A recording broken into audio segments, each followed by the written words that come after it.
नमस्कार, आप देख रहे हैं सिटी पोस्ट लाइव। मैं हूं सृष्टि राज। आज पटना की सड़कों पर छात्रों के नेता दिलीप कुमार अपने छात्रों के साथ उतरे हुए और उनकी मांग बस एक ही है कि बिहार में डोमिसाइल नीति लागू की जाए। और वे आज इसी को लेकर प्रोटेस्ट करते हुए सीएम के आवास तक भी पहुंच रहे हैं। और क्या कुछ है और इस मुद्दे को किस तरीके से देखते हैं, इसके लिए चर्चा करने के लिए हमारे साथ उपस्थित हैं पूर्व आईपीएस अमिताभ दास। इस मुद्दे को किस तरीके से देखते हैं?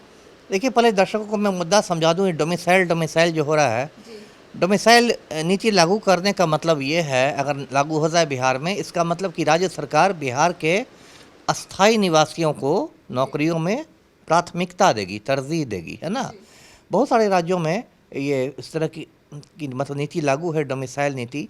और ज़रूरी नहीं कि डोमिसाइल का मतलब यही है कि 100% ही हो जाए, कहीं 5%, कहीं 10%, इस हिसाब से दिया जाता है।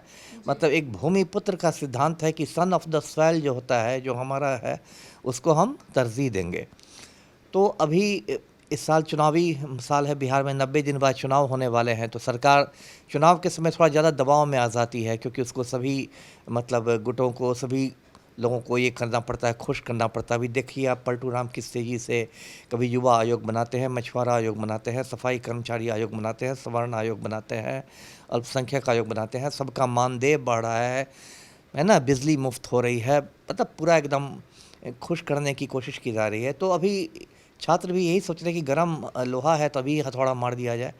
तो डोमिसाइल की मांग हो रही है।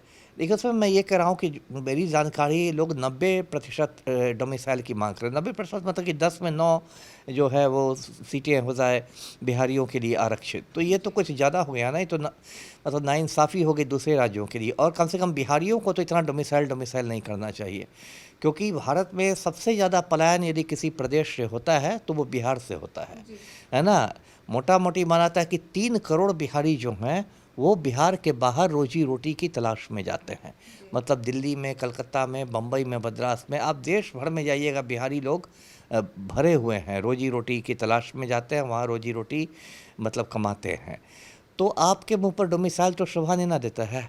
मतलब आप, कोई बिहारी है वो जाके पंजाब में रोज़ी कमा सकता है, और कोई पंजाबी आके बिहार में मतलब रोजी रोटी चाहेगा तो आप उसको डोमिसाइल करने लगिएगा।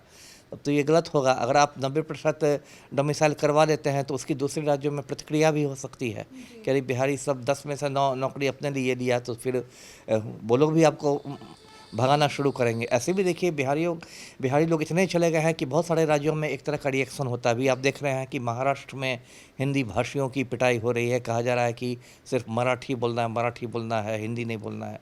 तो ऐसा अक्सर होता रहता है।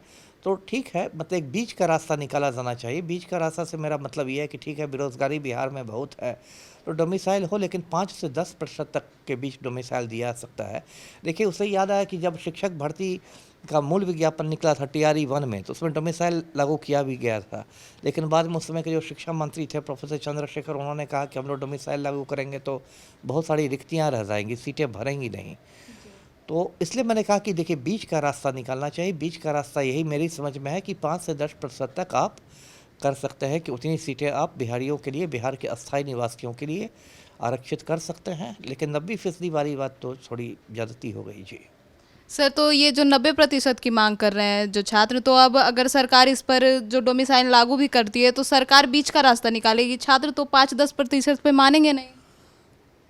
अब वही ना मैंने कहा कि सरकार से या तो सरकार बात करे इनसे, या बीच का रास्ता। इसलिए मैंने कहा क्योंकि अभी देखिए, ऐसा नहीं कि पलटू राम सारे फैसले अपनी मर्जी से ही करते हैं। ये भाजपा की मदद से ना सरकार चल रही है। भाजपा तो राष्ट्रीय पार्टी है ना। वो तो बस बिहार तक नहीं सीमित है, उसको तो बाकी राज्यों में भी देखना है। तो वो भी बात है ना कि अगर ये ज़्यादा 90% डोमिसाइल करना भी चाहेंगे तो इनको अमित शाह का फ़ोन आ जाएगा कि ये आप क्या मजाक कर रहे हैं। भाजपा को तो सभी राज्यों, देखिए, क्षत्रिय पार्टी क्षत्रिय मुद्दा आसानी से उठा सकती है, क्योंकि उसको सिर्फ अपने राज्य में राजनीति करनी है ना। इसलिए महाराष्ट्र में शिवसेना बस मराठी कर सकती है, क्योंकि वो क्षत्रिय पार्टी है। या बिहार में जदयू बस बिहारी कर सकती है। लेकिन जो राष्ट्रीय पार्टियां हैं उनको तो पूरे देश में ना दिखना चाहिए। ऐसा नहीं कि बिहारी करके उसको, भाजपा को दूसरे राज्यों में नुकसान हो जाए। तो ये भी बात है कि जिस तरह से अभी बिहार में मिली जुली सरकार है, कोई जदयू की अकेली तो सरकार है नहीं, NDA की सरकार है। और सच पूछिए तो जदयू से ज़्यादा विधायक यहाँ भाजपा के विधायक हैं। तो इतने हाथ स्वतंत्र भी नहीं है।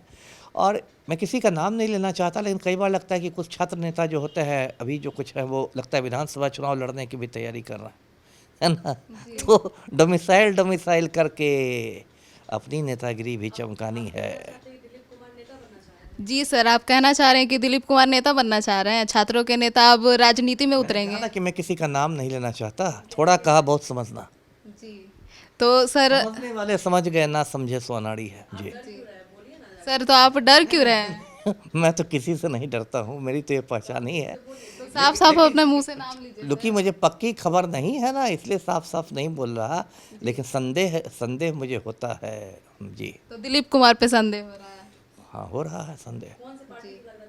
तो कौन से पार्टी से चुनाव लड़ना चाहेंगे वो? अब इतना तो आप ये तो वही बताएं किस पार्टी से लड़ना चाहेंगे। हो सकता सर, आपके तो इतने बड़े सूत्र हैं। तो इतने बड़े सूत्र हैं तो हो सकता है राजद से लड़ना चाहे, लालटेन थाम ले। जी जी, तो सर अब जैसे कि डोमिसाइल पे वापस आते हैं तो छात्र जो है वो डोमिसाइल की मांग कर रहे हैं, और नीतीश कुमार जो है अभी लगातार जो भी मांगे आ रही है उस पर सोच विचार करके उसको मान ही रहे हैं।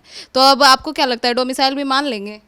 वही ना मैंने कहा, नीतीश कुमार अभी पूरी तरह स्वतंत्र नहीं है। उनकी सरकार, जदयू की यहाँ सरकार ने, इस बात को दर्शक समझें, बिहार में एनडीए की सरकार है और एनडीए में भी भाजपा बड़े भाई की भूमिका में है।